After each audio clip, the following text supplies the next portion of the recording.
If there's one thing that really infuriates and advocates a lot of wrestling fans out there, hardcore or even casual, is the fact that when you have certain wrestling fanboys, whether they're true, legit, hardcore wrestling fanboys, or certain promotional wrestling fanboys, it seems that they, in the eyes of a lot of people, just can't help themselves when it comes to hearing about the news that somebody's contract with one promotion has expired and now they're a free agent without reading the details or waiting for a lot more information to come out as to why they were released. It's almost like these people can't help themselves. It's like a drug to them that they have to come out almost immediately and say so-and-so is so-and-so bound, and now we're going to get so-and-so against this individual, almost immediately. It's like they just can't help themselves. And the reason I bring this up is because, as we all know, within the past 24 to 48 hours, word came out, or news broke, that Daniel Bryan's current WWE contract officially, legitimately, quote unquote, expired with the company, as of Friday after his match with Roman. And the match with Roman had the stipulation that if Daniel lost, he would be banned from the company, or at least banned from the SmackDown brand. Now, the reason I bring this up is because, much to my not surprise, if you will, almost every AEW fanboy, as they would be called, or hardcore wrestling fanboy, as they would be called, jumped on the bandwagon of saying Bryan Danielson, aka Daniel Bryan, is all elite, or he's AEW bound, and now we're going to get Bryan against Omega, Bryan against Allen, Bryan against this person, Bryan against that person, so on and so forth, without even giving it time for the information to come to fruition or to come into full detail throughout the next couple of days. They just can't help themselves. And why? Because they're impatient. It's almost like if they were given the power to run things, they'd be like, oh, Bryan Danielson, aka Daniel Bryan's a free agent? Okay, sign him to a temporary AEW contract. First match against Kenny Omega, 1 hour, no disqualification for the AEW World title, and Daniel Bryan wins, and it becomes a 5-star, 10-star classic. Whee! That basically would be, as silly as that sounded, that would basically be what they would do. Or a lot of people would assume they would do if they were given the ability and power to do such things. Because they're so impatient. They can't wait. They got to have it now. They got to assume it's going to happen no matter what, other, details or obstacles may stand in the way. They assume and they believe it's going to happen. It's no doubt. There's nothing that's going to stop it.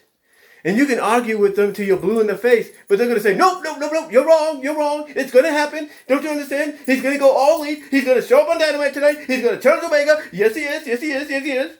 You see, they can't help themselves because they have grown accustomed to wanting what they want. And I get it. I get that the wrestling business's main objective is to give the fans what they ask for. Always going by that old saying that the customer is always right. But here's the thing. We don't know what's really going on. For all we know, Daniel Bryan could have signed a contract or signed a contract, re-signed, if you will, a contract with WWE, but he wants to keep it at a low profile. One thing I mentioned as an example is, ironically, with it coming out tomorrow night officially, Brian Pillman. Brian Pillman knew how to work the fans way before they kind of caught on to what was going on. He knew how to work them. Yeah, some may have kind of knew that something was up, that he might show up or something. One of the pieces of footage that they show in the documentary, the first part, which they put on the YouTube page, Vice that is when Pillman showed up at ECW at CyberSlam. And all of a sudden you see a fan with a Pillman sign, almost like he knew he was going to be there, but not most of everybody did. So obviously there was some that kind of had a clue, but were not totally in on what was going to happen. The point that I'm getting at with this is I feel Daniel Bryan, Bryan Danielson, is the kind of guy that would want to keep it low profile. I mean, his expiration of his contract and his exit, if you will, has already been acknowledged as being something that he kind of wanted to keep on the low brow. Kind of keep quiet, like nobody would see it coming. Nobody would predict it, it happening. But yet, here it is. Here it is happening.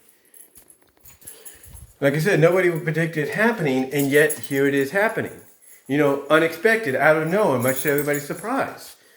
So who's to say Daniel didn't re-sign, but he wants to keep the re-signing low, like on a low profile. Make it look like he's gone from the company. Make it look like he's a free agent by, let's say, keeping his picture in the alumni section.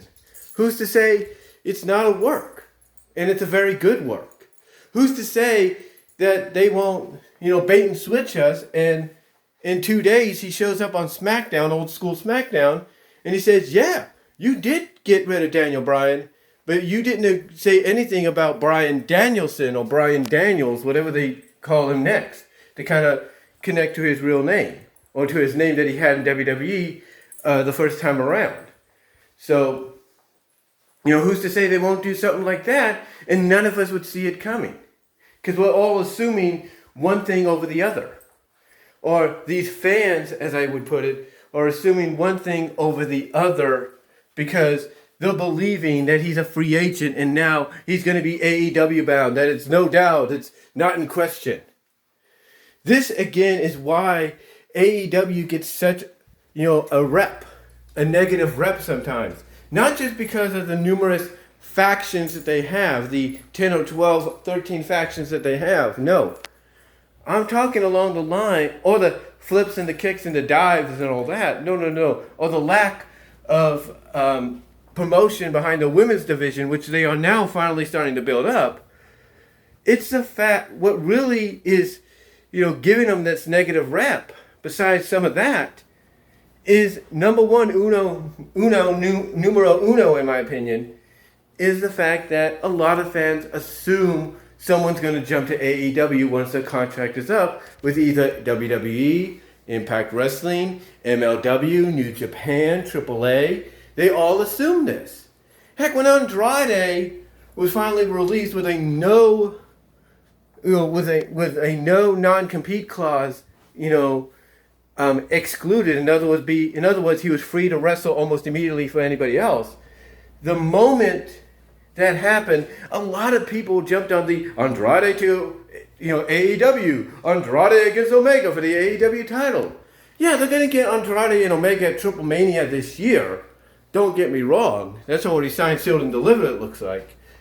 But almost immediately, without, giving it time to rest, they jumped on the Andrade, to El Sambore, to AEW. He's all elite.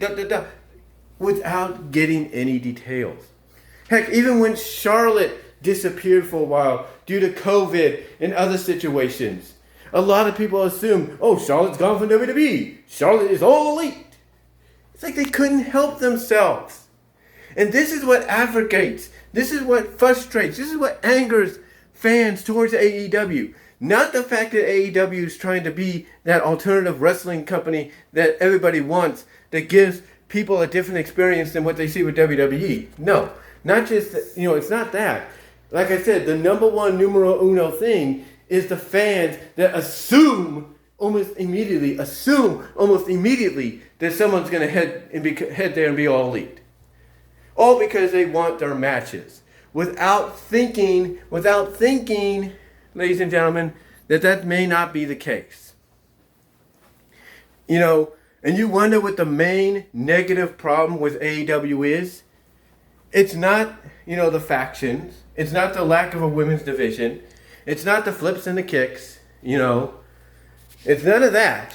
Whatsoever. I mean, that is a part of the problem. But it's none of that.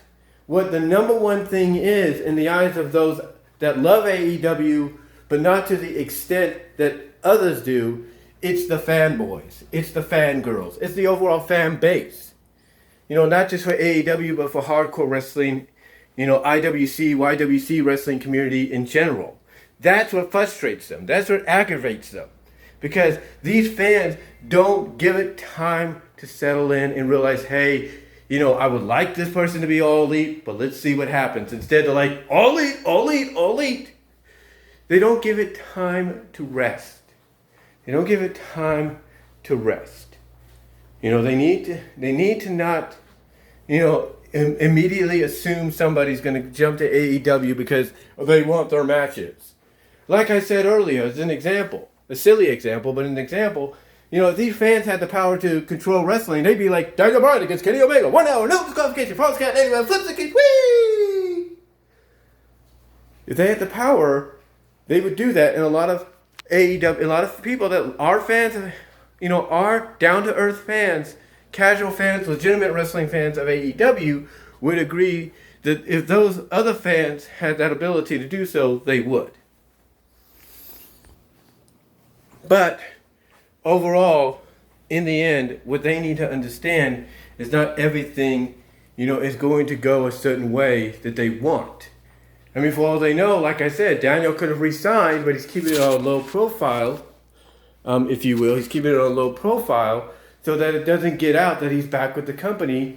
And again, maybe they're going to bait and switch us this Friday, and he's going to come out as Bryan Danielson or as Bryan Daniels, which is a reversal of Daniel Bryan in a way, and thus stay on SmackDown and once again compete for the Universal Championship. Who's to say that won't happen? And again, and another thing I should say, he has gone on record and said in recent interviews that his neck is kind of is irritating him. It's kind of being aggravated a little bit. It's kind of hurting him. So maybe he's going to take time. Maybe he has resigned, but part of the agreement is he's going to take a break, kind of heal up, and maybe be back by SummerSlam or Survivor Series. We don't know. The fact of the matter is this. You can assume one thing, but don't assume it right away without checking the facts. And that's what these fans need to do. Because this is, in my opinion, the numero uno problem, besides everything else I've mentioned about AEW, that really makes people, negate towards AEW. Like, this is out of all the other problems that they're fixing, thankfully, or at least not fixing, but they should, and some that they are, if there's one advocating, frustrating problem that needs to definitely be fixed, but it's going to take AEW themselves to really get it, to happen, is their fan base.